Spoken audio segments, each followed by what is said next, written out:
Hi viewer, please watch, like, share and subscribe our YouTube channel. There is a lot of practice material available on our YouTube channel. Thank you. Section 1.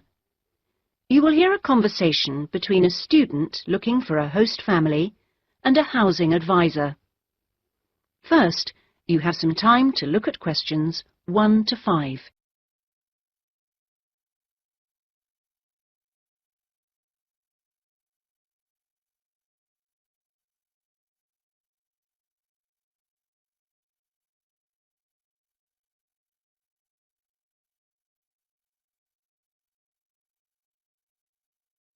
You will see that there is an example which has been done for you. On this occasion only, the conversation relating to this will be played first. Good morning. How can I help you? Good morning. I understand you help fix up students with host families. That's right. Are you interested in... Yes. Well, please sit down and I'll just take a few details. Thank you. Right. Now, what name is it? Jenny Chan. Can you spell that, please? Yes. Jenny-Chan.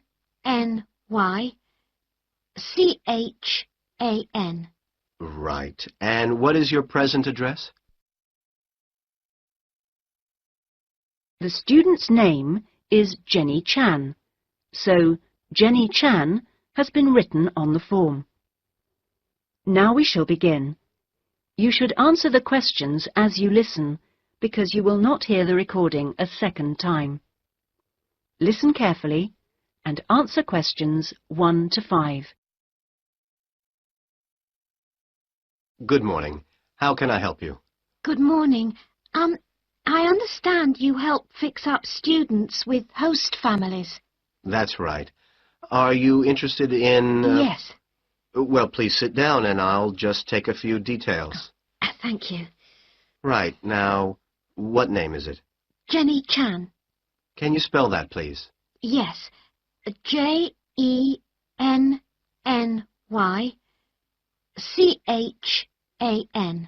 Right. And what is your present address? Seaview Guest House, 14 Hill Road. Okay. And do you know the phone number there? Yes, I have it here. 2237676. But I'm only there after about 7 p.m. So when would be the best time to catch you? I suppose between 9 and, let me see, past, before I leave for the college. Great. And can I ask you your age? I've just had my 19th birthday. And how long would you want to stay with the host family? I'm planning on staying a year, but at the moment I'm definitely here for 4 months only. I have to get an extension to my permit. You're working on it? Mm. Fine. And what will be your occupation while you're in the UK? Studying English? And what would you say your level of English is? Good, I think. I'd like to say advanced, but my written work is below the level of my spoken, so I suppose it's intermediate. Certainly your spoken English is advanced.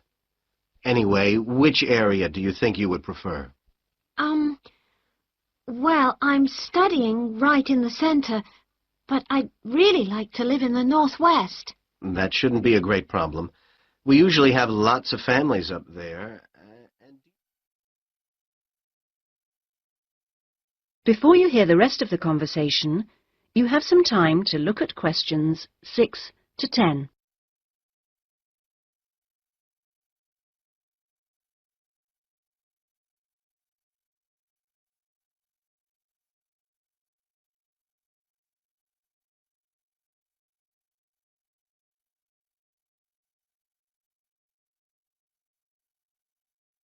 Now listen and answer questions 6 to 10.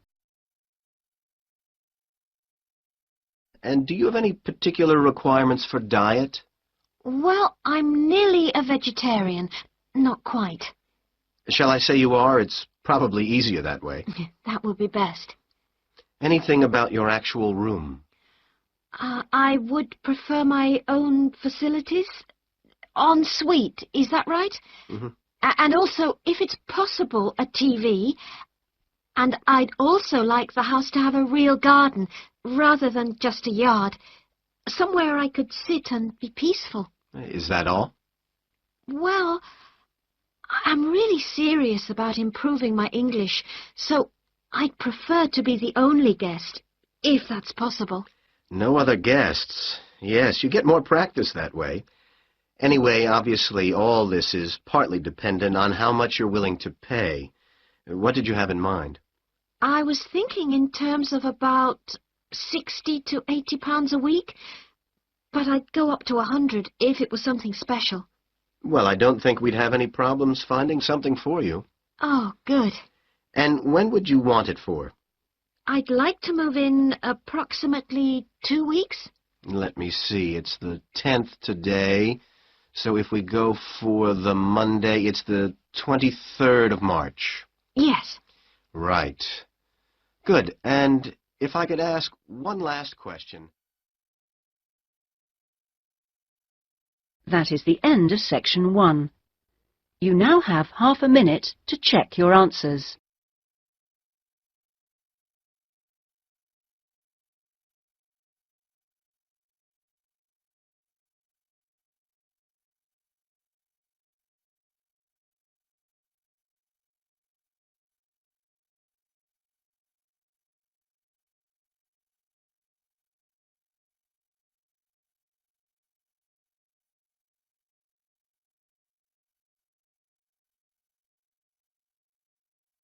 Now turn to section 2. Section 2. You will hear a speech by an official at a meeting of a local football club at the start of a new football season. First, you have some time to look at questions 11 to 17.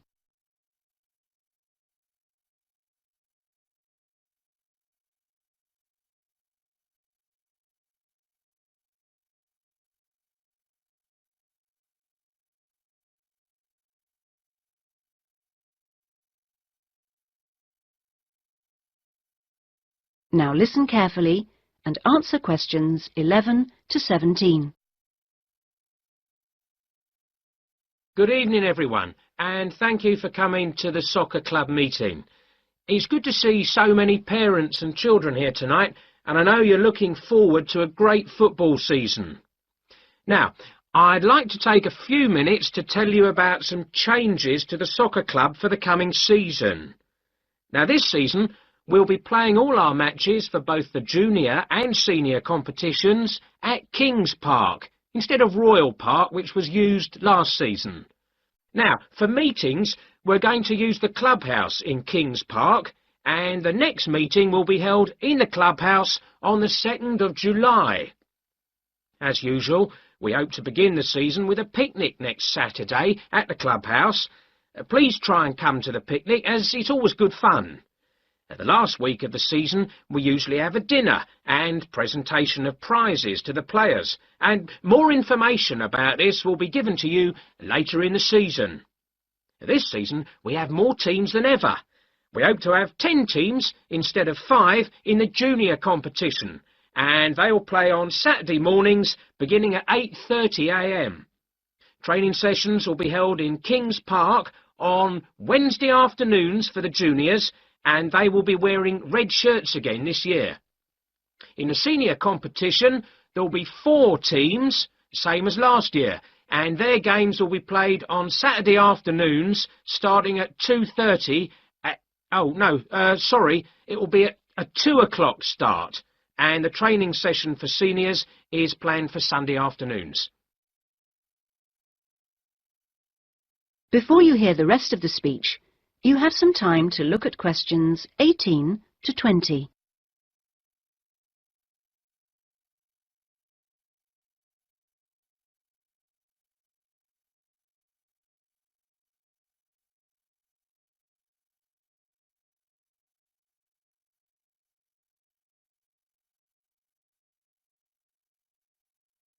Now listen and answer questions 18 to 20. Now, I'd like to introduce you to the new committee for the soccer club for this season. Firstly, let me welcome Robert Young, the new president, who will manage the meetings for the next 2 years.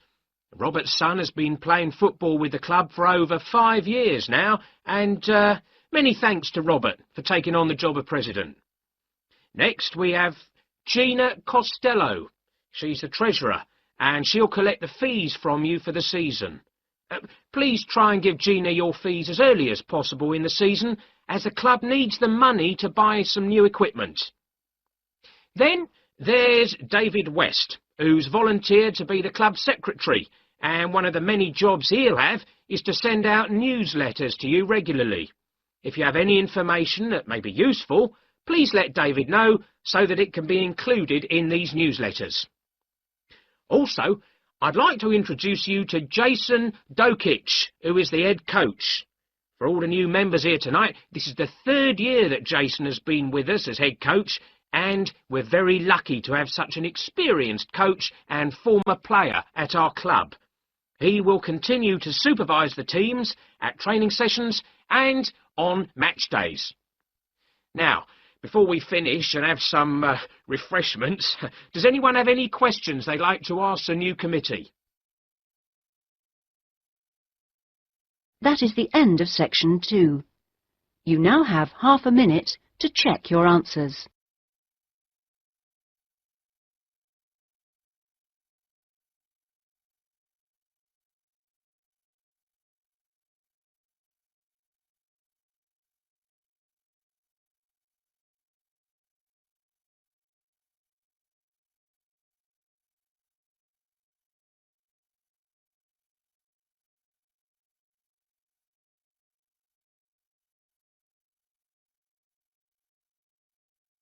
Now turn to section 3. Section 3. You will hear a tutor and 2 students discussing a business case study. First, you have some time to look at questions 21 to 24.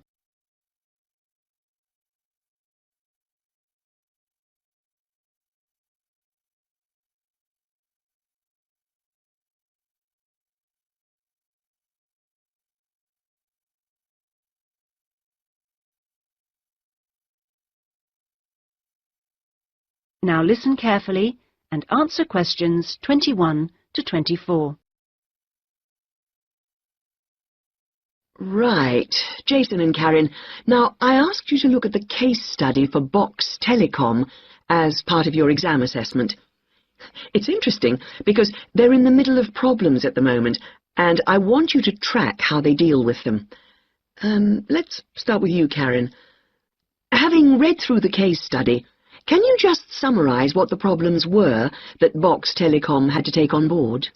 Well, of course, what first came to their attention was that despite a new advertising campaign, they were suffering from falling sales, and this is something that had many causes.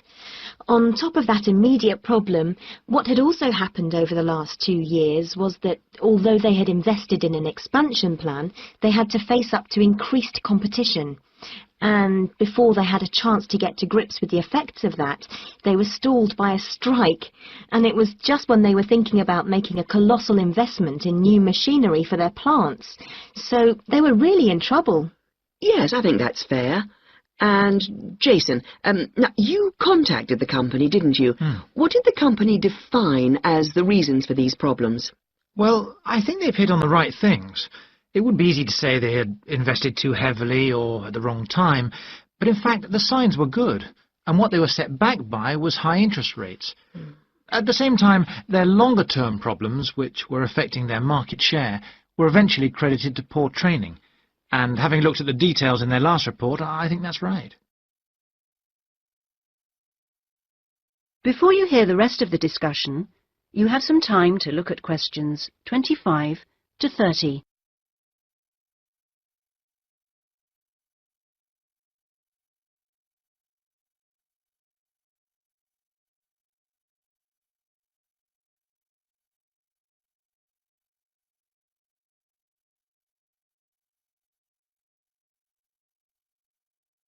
Now listen and answer questions 25 to 30. So, on to the larger issues then. Karen, what do you think the company will do?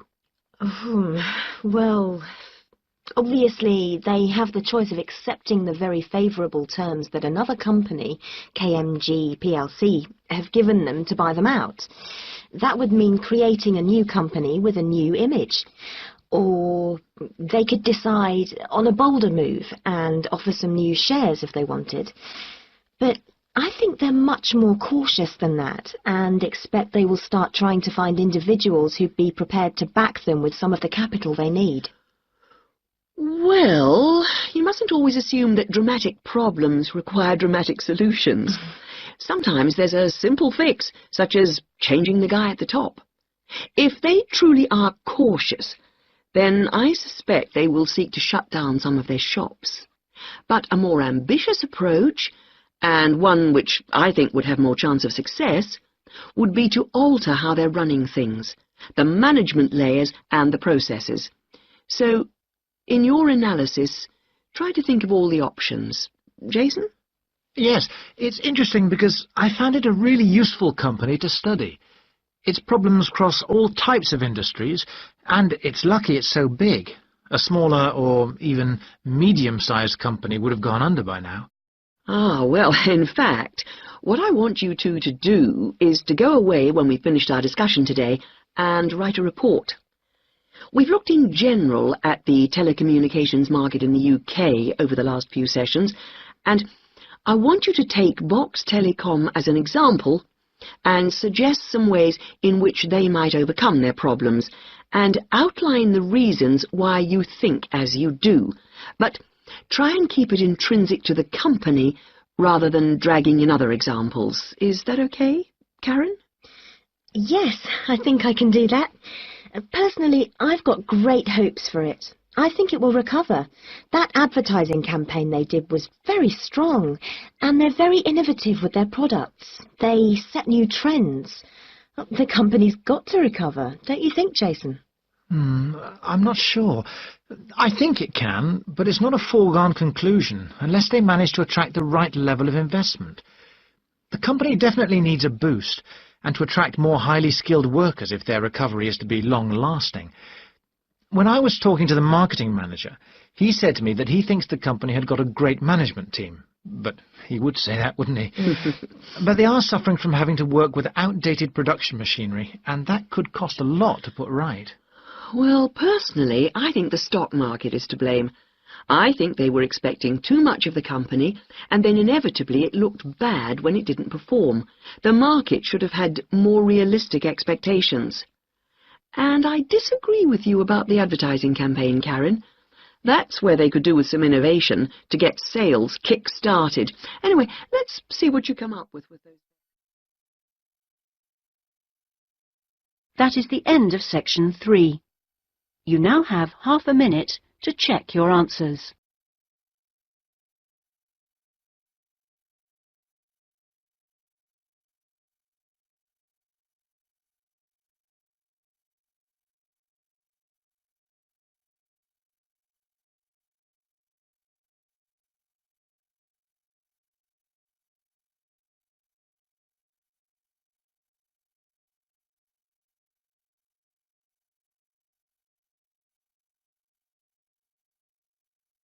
Now turn to section 4.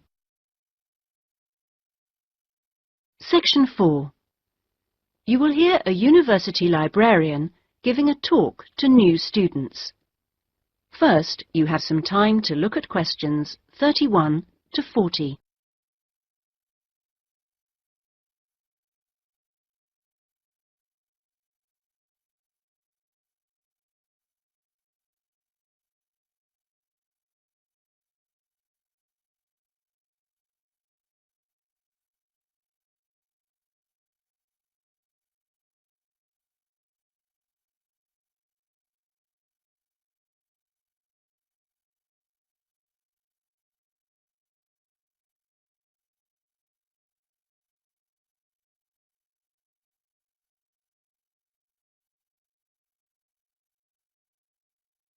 Now listen carefully and answer questions 31 to 40. Okay, are you all settled?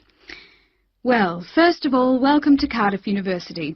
I'm here to explain what we can offer you. Now, as a new student at the university, you will probably need some sort of guidance to help you to use the library effectively to study and research. Some of you have asked about a guided tour, but we find this rather muddles people. So, in this first week, we run a series of talks which focus on different aspects of the library and its resources. You'll also find that to get the most out of the library, you really do need to be computer literate. And so all this term we run small classes which will bring you up to speed on how to access the computer-loaded information. Okay, now let me give you an outline of what's available to you. You'll find that the computers are increasingly used as a research tool. Many students do most of their research on the internet, and the library computers are permanently online.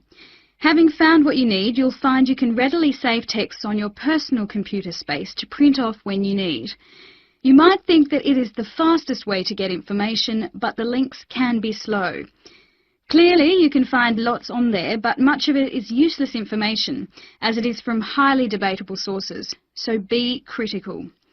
You'll also find that the library has loaded several CD-ROMs onto the computers from specialist reference sources, such as the MLA.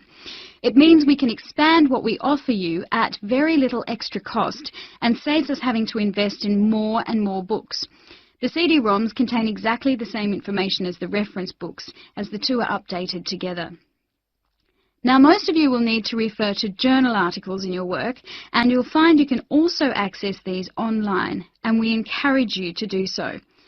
Clearly, some of you will find the printed version more accessible as it sits on the shelves, but I'm afraid the intention is to phase these out eventually. However, you will still be able to print off a version of the text rather than photocopying the journal pages. So you must get used to working online. Naturally, we do still have the full range of classic reference books, additional to the CD-ROMs for you to use, and there are several copies of each one. This is because some of you may prefer to borrow a book rather than sit in the library. There is a restricted loan time on these, so that they are not missing from the shelves for too long. Although there is a section manager for each part of the library, they are very busy, and so if you do get stuck looking for things, you should ask the relevant cataloguing assistant. As your training supervisor, I just oversee your induction and will not be around after this initial week.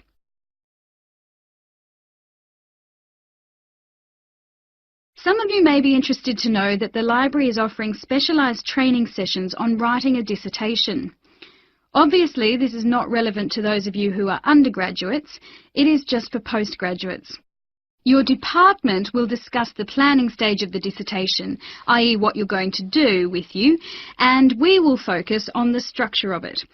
However, the training will also include some time on the computers. I realise most of you know how to organise files, but we can show you the different ways to run data programs. Your tutors will tell you at the outset how to set out the chapters they require, but you will need to ask them how they would like you to organise the bibliography, because it varies depending on your subject area. When you've got something together, the trainer here will look through the draft version for you to see if it's okay. And one final point, for those of you who have registered from abroad, we can offer individual sessions on dissertations if you feel you need them. If you require language lessons, then they are available from the International Centre next to the Law Department. That is the end of section 4. You now have half a minute to check your answers.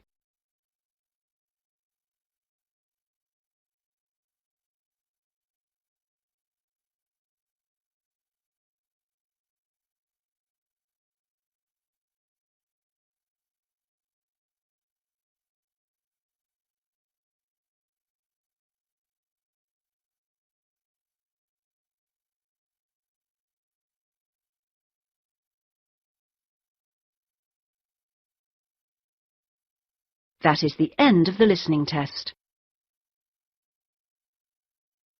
In the IELTS test, you would now have 10 minutes to transfer your answers to the listening answer sheet.